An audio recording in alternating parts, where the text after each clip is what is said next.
one thing Kiko Martinez didn't get is the credit, because at the end of the day, he pushed me, and you can all see my face, his marks, and that was a clash of heads. But like, he pushed me, you know, and he deserved the credit for that. The scorecard was wide, you know what I mean. And when he mentioned it, I looked at my Uncle Pat. I swear, you look at the, I was like, huh? Yeah. Like thinking, don't tell me you've robbed me now.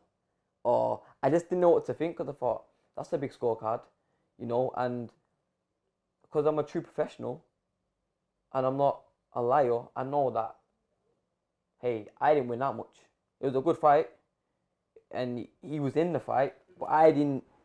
He had rounds where he put pressure onto me, you know what I mean? So it wasn't a one-sided fight where the scorecard might have had it like that, you know, but then again, it's shoot and don't shoot, what people like and what people don't like.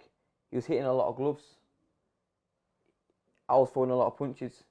You know, it's one of them ones where, but I just know Kiko Martinez pushed me, and I know that he deserved more than the credit that the scorecards give him. I know that personally. That's from me being in the ring with him. I know that. You know what I mean? So I just believe that, you know, I know I won the fight. I know deep down, hand in my heart, I won the fight. And I didn't win by no long race. No, I won by a couple rounds, a short margin, but I did win. That's one thing I will say. Kiko Martinez was in the fight, and Kiko Martinez is who he is, a former world champion, you know, and he needs the credit he deserves. But I know I won the fight. Deep down, hand on my heart, I won the fight, and I didn't win by a big margin. I had to find myself to win that. Because if I didn't find it myself to win that, I would have got beat. You know what I mean? We touch on that, and we're moving into the later rounds. Yeah. Okay. You know, you're coming back out of the corner. Pat saying it's getting close. You're winning, but it's getting close. And you're thinking, okay, I've got to go out there and I've got to start to plant my feet and start to trade. Yeah. You know, you're known as a back foot fighter with very, very fast hands. You know, the predictions, I'll be selfish and say that a prediction of mine is that I expected you to KO him. I expected that hook to come in and for it to do the business. But I knew when we got past 6, it was going to become a slugfest, because Martinez is a pressure fighter. You mentioned that he said he come close. He was starting to get too close. Elaborate a bit on that.